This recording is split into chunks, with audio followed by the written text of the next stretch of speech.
3월 18일 수요일 1일 말씀 묵상의 본문은 요한복음 19장 8절에서 11절까지의 말씀입니다. 빌라도가 이 말을 듣고 더욱 두려워하여 다시 관정에 들어가서 예수께 말하되 너는 어디로부터냐 하되 예수께서 대답하여 주지 아니하시는지라. 빌라도가 이르되 내게 말하지 아니하느냐. 내가 너를 놓을 권한도 있고 십자가에 못 박을 권한도 있는 줄 알지 못하느냐. 예수께서 대답하시되 위에서 주지 아니하셨더라면 나를 해할 권한이 없었으리니 그러므로 나를 내게 넘겨준 자의 죄는 더 크다 하시니라. 아멘. 빌라도가 예수님을 신문하는 과정 속에서 예수님을 놓고 싶었습니다. 그러면서 예수님께 질문합니다. 그리고 예수님께 대하여서 이렇게 말합니다. 내가 너를 풀어줄 수도 있고 너를 죽일 수도 있는 그런 권한이 나에게 있다는 것을 너는 알지 못하느냐? 예수님께 질문합니다. 예수님은 대답하십니다. 하늘에서 하나님이 주시지 않았으면 너에게 그런 권한이 권세가 없었을 것이다. 하나님이 주셨으니까 있는 것이다. 라고 대답하시죠. 사랑하는 성도 여러분, 하나님께서 우리에게 성경을 통하여서 말씀하신 것들 중에 또 우리가 기억할 만한 것은 무엇입니까? 모든 권세는 하나님으로부터 나온다라는 말씀이죠. 오늘 이 말씀을 예수님께서 하고 계신 겁니다. 당시에 빌라도는 총독으로서 유대 땅에서는 최고의 권세를 갖고 있었습니다. 그래서 지금 대제사장들과 그리고 많은 종교 지도자들이 지금 예수님을 붙잡고 빌라도의 관정에까지 왔던 것입니다. 지금 우리가 알 수 있는 말로 한번 해본다면 옛날에 조선 총독부가 있었던 것처럼 지금 유대 총독부에 있는 것이죠. 거기 빌라도가 있는 곳에 몰려온 것입니다. 빌라도의 집무실, 빌라도의 사무실이 있는 곳에 몰려와서 지금 재판을 해달라고 아우성인 것입니다. 그러니 빌라도가 최고의 권세자요, 최고의 권한을 갖고 있지요. 그런데 예수님은 알고 계십니다. 하나님이 성경에 기록하신 말씀도 알고 계셨고, 그리고 하나님에 대한 존재도 알고 있었고, 하나님을 아버지라 믿고 있으니까요. 그리고 하나님이신 예수님이시니까요. 다 알고 있습니다. 야, 빌라도야, 까불지 마라. 너가 지금 권세를 갖고 있다고, 권한을 갖고 있다고 나한테 이렇게 말하지만 그거 하늘에 계신 아버지가 주시지 않았다면, 곧 내가 주지 않았다면 너는 그럴 권한이 없다. 이렇게 말씀하시는 것입니다. 네, 어찌됐건 우리가 이 말씀을 보면서 야, 그래 맞아. 지금 예수님은 신문당하는 과정 속에서도 저렇게 말씀하실 수가 있네. 야, 하나님이신 예수님 그야말로 대단하시다. 뭐 이런 생각을 한번 할 수 있었으면 좋겠습니다. 어떤 순간이든지 예수님은 하나님이시니까요. 자, 그런데 그 하나님이신 예수님이 또 말씀하십니다. 근데 너보다 너에게 나를 넘겨준 자들의 죄는 더 크다. 이런 말씀을 하십니다. 우리는 여기서 잠깐 눈을 동그랗게 뜨고 봐야 합니다.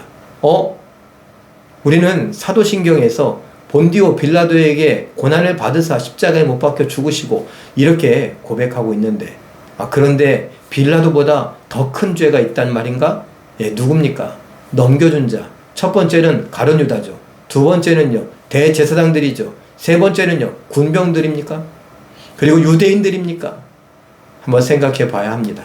자, 그리고 그런 생각들 속에 혹시 나는 예수님을 내 힘든 순간에, 내 두려운 순간에 어떤 정치적인 압력이라든가 경제적인 위협이라든가 이런 것들 때문에 내가 손해를 보고 내가 위협을 느끼고 내가 무서움과 공포와 두려움을 느끼는 순간에, 내가 또는 슬픔과 억울함과 답답함을 느끼는 순간에, 그런 폭발할 것 같은 순간에, 가장 밑바닥에 떨어질 것 같은 순간에 나는 예수님을 넘기지 않을 수 있겠는가? 예수님을 부인하지 않을 수 있겠는가? 우리가 한번 생각해 볼 문제입니다. 아니겠습니까? 베드로가 예수님을 3번 부인하는 장면에서 우리는 똑같은 질문을 했었습니다. 내가 그렇게 무서운 상황이 있다면, 내가 그렇게 힘든 상황이 있다면, 그렇게 슬픈 상황이 있다면 나는 예수님을 모른다고, 예수님을 모르는 것처럼 내 감정에 충실하고 내 형편과 처지에 집중하고 그렇게 살지 않겠는가? 엄밀하게 보면 우리는 그렇게 살아왔었습니다. 그래서 솔직하게 하나님 앞에 고백해야 됩니다. 잘못했습니다. 죄송합니다. 우리는 성경을 통하여서 가룟 유다, 베드로, 또 대제사장, 바리새인들 이런 사람들을 보면서 손가락질은 했었지만 내가 똑같이 살았다는 건 인정하지 않았었습니다. 하나님 용서해 주시고 앞으로라도 내가 힘든 순간이 오더라도, 슬픈 순간이 오더라도, 고난과 박해와 시험과 유혹이 오더라도 나는 예수님의 편에 설 수 있게 하옵소서. 예수님이 지신 십자가를 같이 지고 예수님이 가신 그 길을 같이 갈 수 있게 하옵소서. 예수님께서 분명히 수고하고 무거운 짐진 자들아 다 내게로 오라, 내가 너희를 쉬게 하리라 라고 하시면서 나의 멍에는 가볍고 쉽다라고 말씀하셨는데, 예수님과 멍에를 같이 진다고 해놓고 예수님은 십자가의 길을 가는데 나는 편안한 길을 가겠노라고 하면 멍에를 같이 맨 것이 아니죠. 예수님과 나는 한 팀입니다.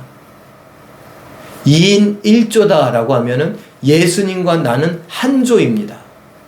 그런 사실을 우리가 기억하고 인정하고 인식하면서 하나님, 이젠 예수님과 함께 가는 그 길을 갈 수 있기를 원합니다.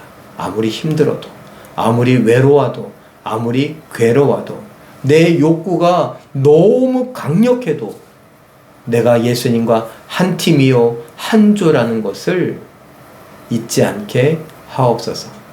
요즘에 우리가 그런 말 많이 듣지 않습니까? 팀 코리아라고요. 예, 대한민국 대표팀을 일컫는 말이죠. 그럼 우리는 팀 지저스라고 할 수 있겠죠. 예수님 팀입니다.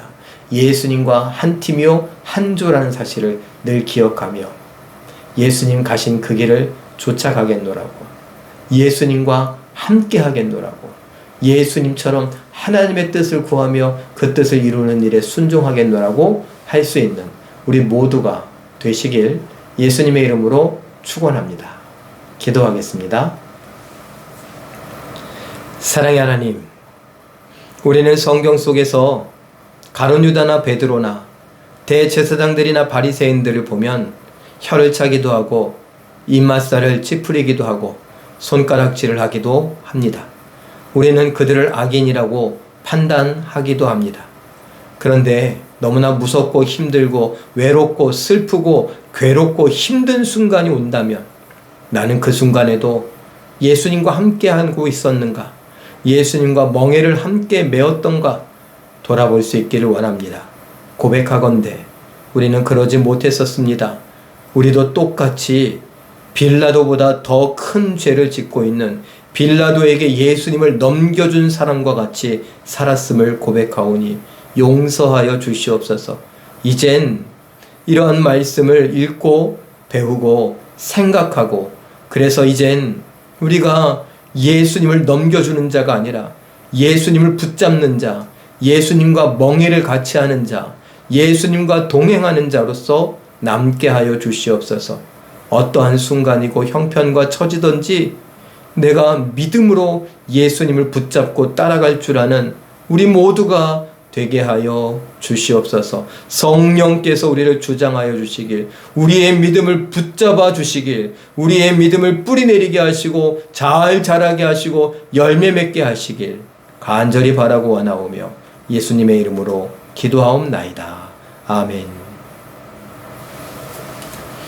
잠깐 기도하실 때에 예수님을 빌라도에게 넘겨주던 대제사장들과 바리새인들 그리고 유다와 다르게 힘들고 괴롭고 슬픈 순간에도 일어나 순종할 담대한 믿음을 우리에게 허락하옵소서. 이렇게 기도하시고 오늘도 말씀과 기도로 멋지고 아름답게 또 우아하고 품위 있게 순종하여 승리하시는 기적의 주인공들 다 되시길 예수님의 이름으로 축원합니다.